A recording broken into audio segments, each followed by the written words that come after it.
Welcome to the Wildlife Wire. I'm Mark Searles, And I'm Samantha Miller. and this is your source for wildlife news and the people that make it. On today's episode, we have raccoons who want to be pets, Marshland mashup, jaguars with borders, and 8 everyday tips to help wildlife. Are you ready for some news? Hold on. Oh, my gain is way high on my gain. Gotta lower down the gain. Gotta lower that gain because it's game time. This is what we're doing now. Are you ready for the news, Mark? Or you wanna keep lowering down your gain? Hey, I need to lower my gain and my game. You know what I mean? I don't know what you mean, but I do have news stories to go over if you're ready to hear about animal game, because I have an animal who does have game. Who got game? Raccoons got game. That is true. It is so true. They are adorable little trash pandas, as we know, with their imposable thumbs and all of their big ideas. And we see them more and more in urban areas. And you know what game raccoons are playing? I'll let you tell me, but I have a sneaking suspicion it's to get closer and fonder with people. Right. Much like domesticated dogs and cats of yesteryear, raccoons are domesticizing themselves. And these adorable little bandits are getting shorter noses, which makes them cuter to people. They're They're going reverse Pinocchio, if you will. Yes, they are doing a full reverse Pinocchio, and they are being less aggressive towards humans, realizing that humans are often a food source. And so, in Frontiers in Zoology, there was a study done on urban raccoons, and urban raccoons are notably evolving slightly differently than their wild kin, if you will. They have those shorter noses. They are also being kinder, and they want to live with you, Mark. They want to be your next cat and dog. They really enjoy getting good food and being around people. And there's lots of good things you can do so we don't domesticize raccoons. However, they are adorable. But trends are showing, yes, these guys are on their way towards domesticization, I'm not even going to domesticization. attempt that word. Well, I attempted it, and you know what I mean. They want to be your pet. They want you to snuggle them. They want you to feed them all of the sweet treats. And in good news, you want to know one of the treats we are feeding raccoons now? Oh man, I kind of hope that it's like a Coke or something like I want to see their little paws open a can. I think that would be adorable. Don't drink it, just open it. Uh, what else would they be wanting to? They're trash pandas. Are they eating some sort of bamboo? No, no, they're not, Mark.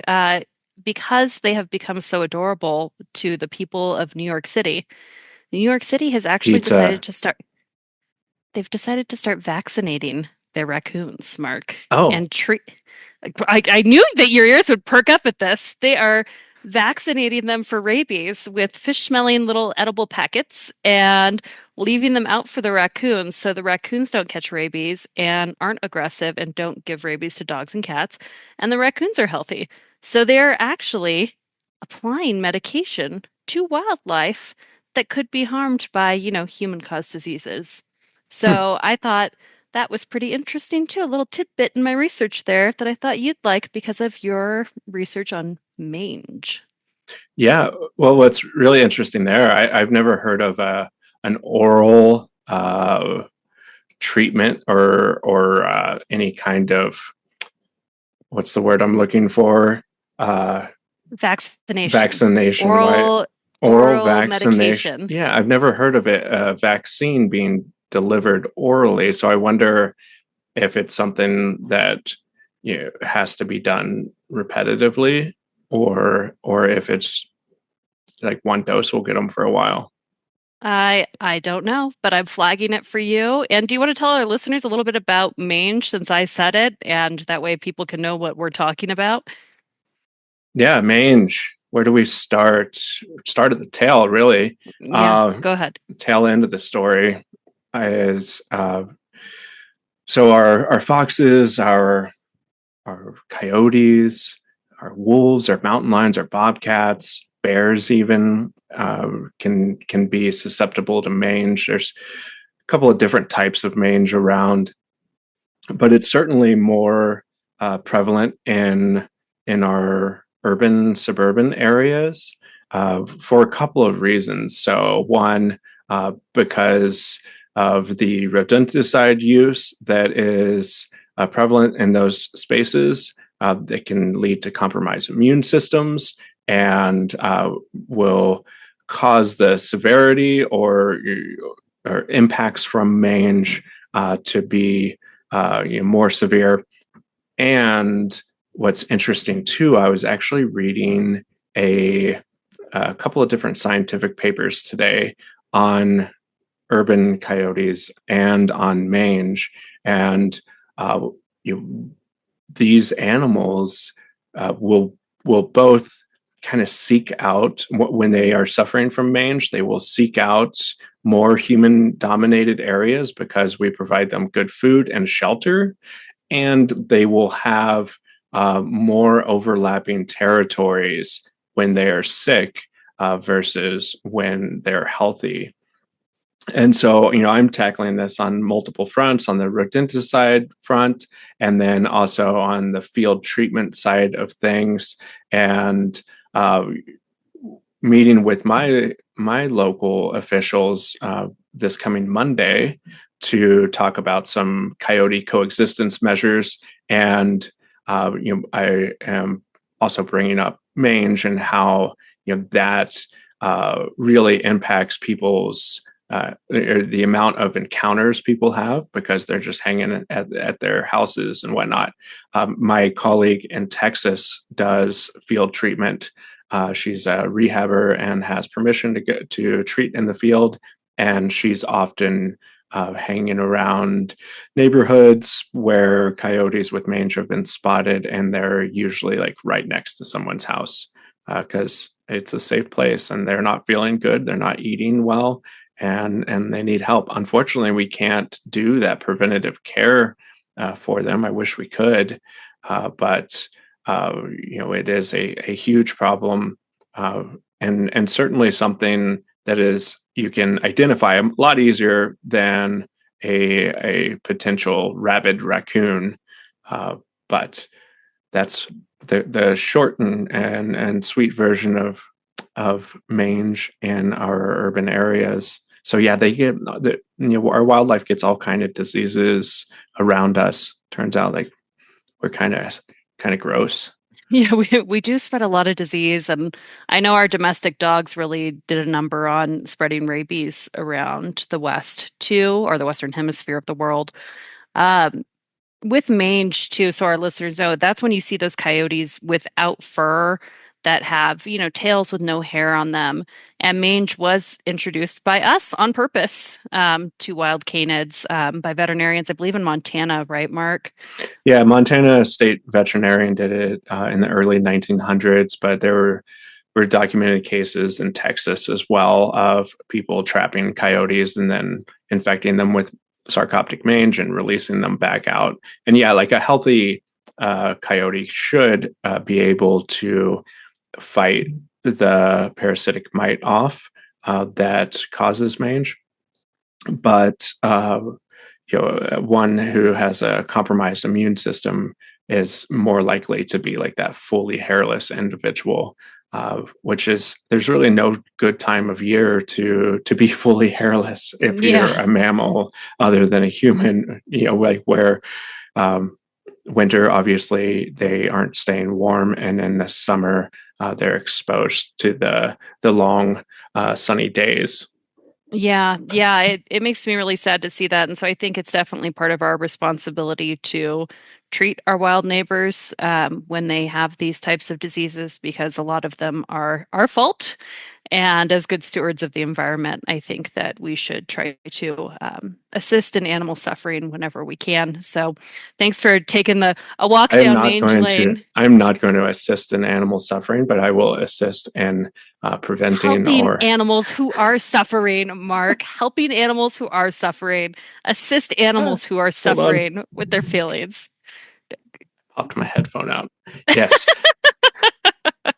yes, helping animals that are suffering. You're absolutely right. So, thanks for going down Mange Lane with me. And uh, I thought it was really interesting that oral dosing. So, something to think about. And I know we've got another coyote adjacent story coming up from you, too. So, where are we going in the marshland? Yeah, I wish this could be a recurring segment because I just want to go Marshland mashup every episode. But the I what a great title to an article: Marshland mashup. Red I wolf like it. coyote hybrids adapt to coastal Louisiana. Nice, nice. What are they Yeah, doing?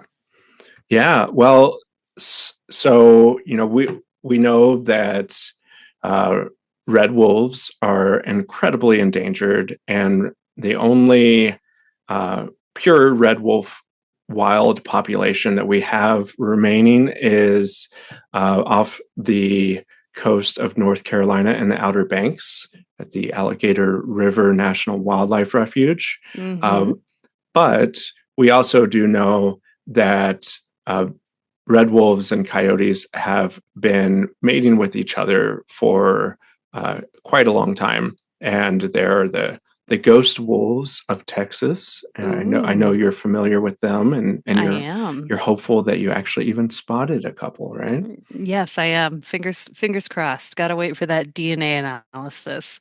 Yeah, and so same kind of scenario here in Louisiana. I wish they had found percentages. That would have been really fascinating to see what percent of red wolf versus coyotes these animals had.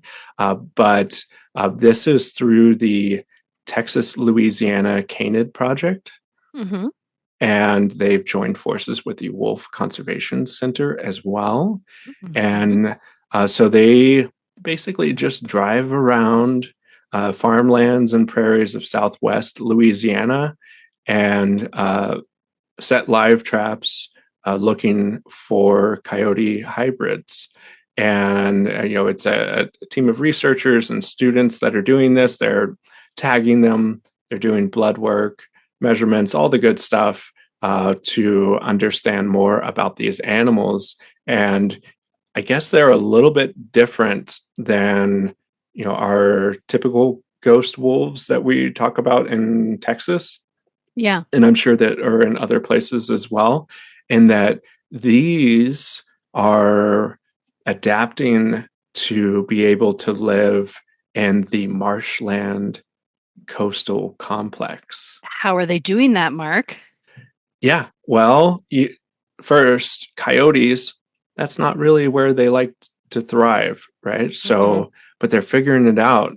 And so it's just a bit uh, of genetic changes. They didn't go into what all was happening with them, but just the fact that they are feeling comfortable, this is a good space for us to be in. They compared them to the sea wolves of British Columbia, that actually, they have webbed feet.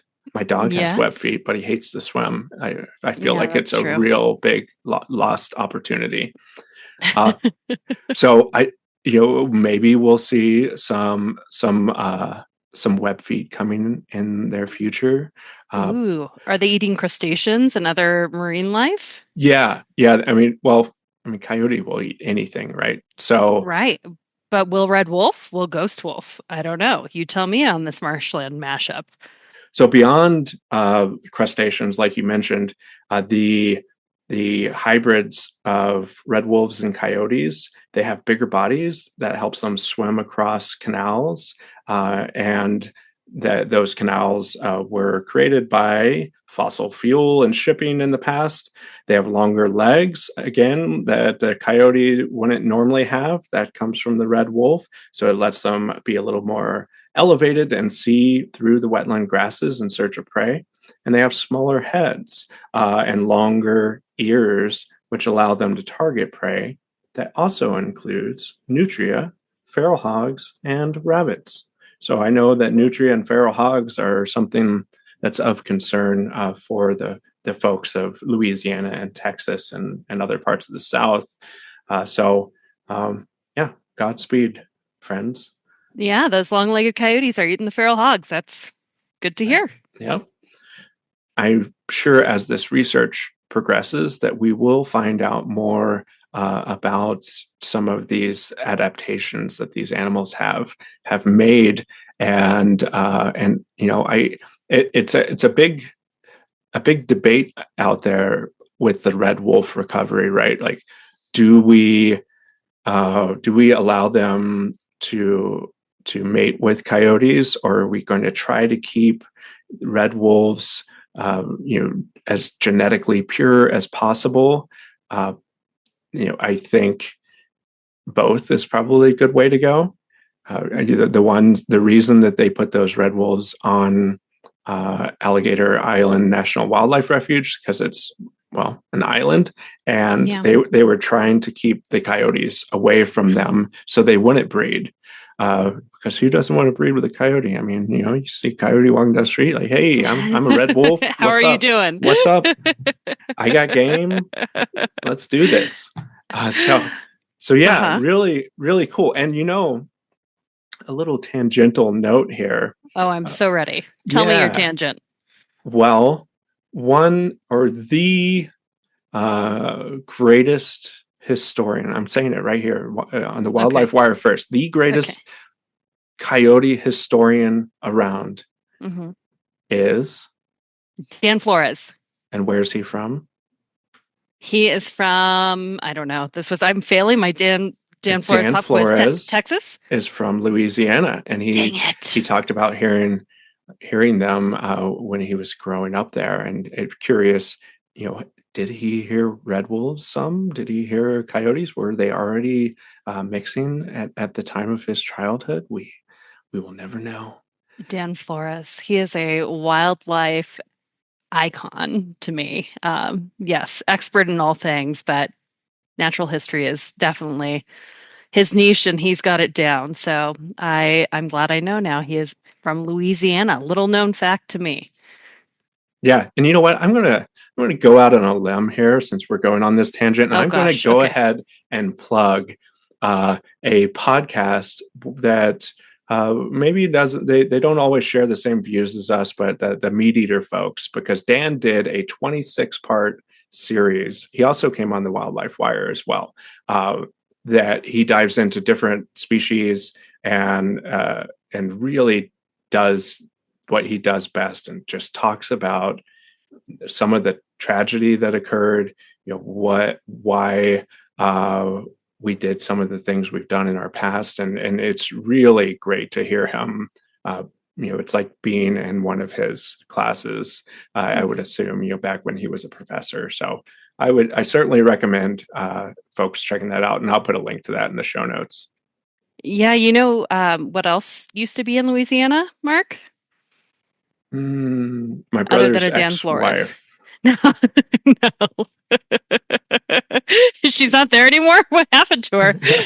She might be. I'm not sure. Tell me.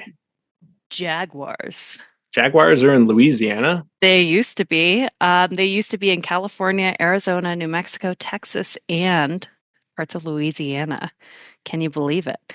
They are the third largest big cat in the world after tigers and lions. They are prolific hunters. There are northern jaguars, which are more indigenous to where we live in the United States, the southern United States. And then there's our southern jaguars that are our river hunters out there hunting giant river otters and caiman. But we had, at one point, a very healthy jaguar population across those states. And you'll never guess, because of a government-sponsored eradication Hmm. campaign. Shocking. Surprise, surprise. Jaguars were extirpated from the United States by the 1960s, with the last female jaguar being killed in the 1960s here in the United States. Despite this, jaguars have managed to make a return to the United States. So, despite all of our development, despite our hunting pressure, despite everything else, jaguars have persisted. They are endangered here. And the good news is that for over the last, I think, 10, 11 years, we have seen the fifth different jaguar. So a fifth jaguar in Arizona that is unique and completely different. We don't know if this is a male or female jaguar. Fingers crossed it's a female. The last ones have been males. Males are more likely to disperse. And we have named this jaguar Cinco. Mm, And it's a good name. Cinco is a good name. So there's some excellent trail camera footage that you can see that came from the University of Arizona's Wildcat Center, and they've shared this across the media. And so when you click on our link, you can see pictures of this cat too. Jaguars are still under tremendous pressure in our country, and one of the biggest points of pressure for jaguars right now is I was going to let you fill in the blank, Mark. The The border wall. border wall. The border I wall. thought that just So, keeps people out. no, it keeps jaguars from moving across corridors. It also stops ocelots from moving across corridors. And then all of the bright lights and things associated with the wall also will impact other animals like bats and birds. So, what it does is it really builds a wall right through an ecological hotspot. And it's also the headwaters of the Santa Cruz River. So we're dicing up waterways, we're chopping up wildlife corridors, and we're building pointless walls that across really wild space that jaguars and other species need to survive. So even as this fifth jaguar has crossed into Arizona, it may not be able to cross back because there is a project planned by the Trump administration to build a large segment of border wall right through that Jaguars corridor in an area they call the Sky Islands. So our hope is that we can raise awareness about what's happening with jaguars, but also that border walls don't just stop people from crossing, they stop animals. And if we ever want to have a healthy resident population of jaguars in our country again, these kinds of blocks to corridors can't happen. The Center for Biological Diversity has sued. We're trying to stop this. We're trying to do everything we can to stop this particular wall construction. It's really damaging across the line. So hopefully we can stop it, but it's good that we saw another jaguar, and it's something certainly to celebrate. In 30 years, there have only been a total of 9 jaguars. So, um, and then this is the fifth one since 2011. So not 11 years, 2011, the fifth jaguar to have crossed over since 2011. So that's our jaguar. That's Cinco. I am wishing Cinco the best, keeping fingers crossed that Cinco is a girl and that she finds love over here with us and that we take really good care of her and that we do better than we did in the past with a lot of our federally funded extirpation campaigns that we ran against carnivores. Yeah, me too. And I heard one of my colleagues lives down in those parts, and she was saying that because of the border wall, there are like one or two wildlife gates. I don't even know exactly what that means and how a jaguar could fit through, but a person couldn't fit through. I mean, They're too small. So I've seen them. So the wildlife gates, maybe a young mountain lion could get mm, through them. But a mature mountain lion couldn't fit through. So they're too small for a human to go through and too small for larger wildlife to go through. And they would also have to figure out where that gate and entrance was. So That is the problem with the quote unquote gates, is that they are not big enough for the species that we are really suffering along the border there, which are our cat species. Yeah. Perhaps ocelots could use it in different areas, but I'm not sure if the gates are in ocelot habitat or not. Hmm. Interesting. Yeah. Yeah. I wish we could get rid of that thing and allow the natural passage of wildlife through that important area without having a big whatever wall. Yeah, I hope so too. But there are things that I think you're going to talk about that we can do now that makes the world a better place for wildlife. What do you got for us, Mark? How can we do better in our own lives? Yeah, I've got 8 everyday habits you can change that actually make a difference for wildlife. Me? You and anyone else. Yes, I'm ready. Yeah, Let's hear I'm them. ready too. First thing you can Yes. do, these are not just good for wildlife, but just good habits in general, and not going to come as a surprise to many folks. Let's limit the plastic usage because obviously plastic is going to be a huge litter problem. We've heard about like all of those floating islands of garbage in the Pacific Ocean, and I, so using reusable bottles, that kind of thing, will help keep our environment cleaner, help all those microplastics from entering the environment. Here's another non-shocker, great for the world and wildlife: reducing your carbon footprint. Right? Because one of the big issues that a lot of species are facing, and a reason that wolves are being killed in Canada for Oh, caribou. climate change. Climate Climate change. change, yeah, Yay.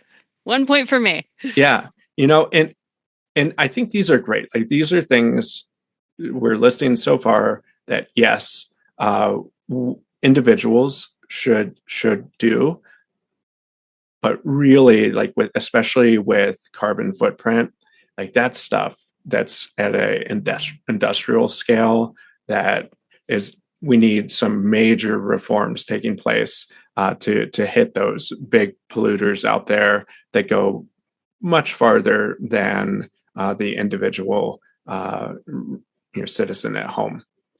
Another one that I love that I've done is planting local plants and increasing the biodiversity in your own yard. I'm a I big love that. local, I'm a big native plant guy. Most of my garden is native plants. I get all kind of little fun critters out there in my tiny little ecosystem that is my backyard garden. It helps with pollinators. Pollinators are really struggling as well, and many of the flowers that folks plant, though they may be beautiful, don't do a lot for those pollinators. So giving them a wonderful buffet of flora can help sustain their populations. A buffet of flora, huh? For all the Buffet, pollinators. all of them. Next, this one is big in fall and spring, especially, and that is reducing light pollution. So there's Mm. a couple of ways you can do that. One, just turn the switch off, right?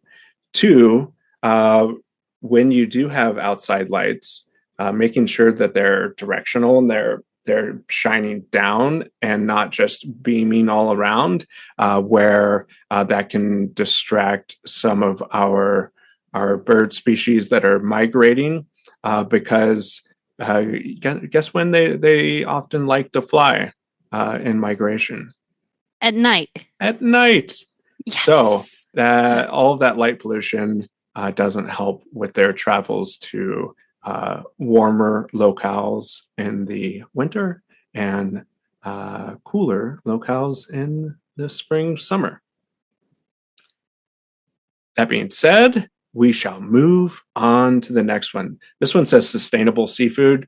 I was like, Mm. nah, Eh, We know better than that. mm, I'm, I'm ready, Mark. yeah, Yes, we know better. We've learned better. yeah. I will always maintain that our oceans were not made to feed people thousands of miles from the coast, and so I I don't necessarily believe in the sustainable piece. Let's just limit or completely stop eating seafood. I've said it once. I'll say it again. I am a huge seafood lover, and I prohibit myself from seafood unless I'm at the beach like once every year or two, and then I will have my fish there. Well, we catch our own up here, Mark. You can pick up some angling. Yeah, if I ever left my basement, I would love to go fishing. uh, it and that goes. I can go off on a tangent there, but I want about catch and release versus catching for food. Um, Good job, Mark. Avoid the tangent. yep, What's our next tip? wildlife approved products. So these can range, and they again, like the sustainable seafood, they have different organizations that rate sustainability, but then uh, with our wildlife friendly ones, we're talking about terrestrial wildlife, and that's more like the Rainforest Alliance, Fair Trade, Forest Stewardship Council, and the Roundtable on Sustainable Palm Oil. So, with palm oil, a lot uh, of those plantations are being built in like orangutan habitat. Oh, So, I always try to steer clear. And again, a little skeptical of sustainable palm oil because, I mean, they probably cut down a forest to make that sustainable palm oil. So yeah. I, Hmm. I get a little caught up there. So, this is a good list. I would like it a little tighter myself. Yeah. Waste management in bear areas. Mm-hmm. You know, put your trash away, all of that nice stuff. Trash Bird away. feeders bring in wildlife, so be cautious about that. What else would you add to the Yeah, list? well, that's funny that you bring up the bird feeder part, right? Because the next one is make your home a refuge, and there's Oh, and there's that a we have big. such mixed feelings about this, Mark. I know, and there's a big picture of a bird feeder, and so yeah, I again, I love birds. I love seeing the birds in my backyard. I have bird feeders up that I haven't put bird seed in maybe a year or more, just because it's not ideal, and especially in the wintertime, if you have bird seed, you need to also have water for them, Yeah, because they're they're not biologically ready for all that food in the winter. Like they're prepared for life with less food in the winter, and by increasing that consumption of food, they also need to have water available.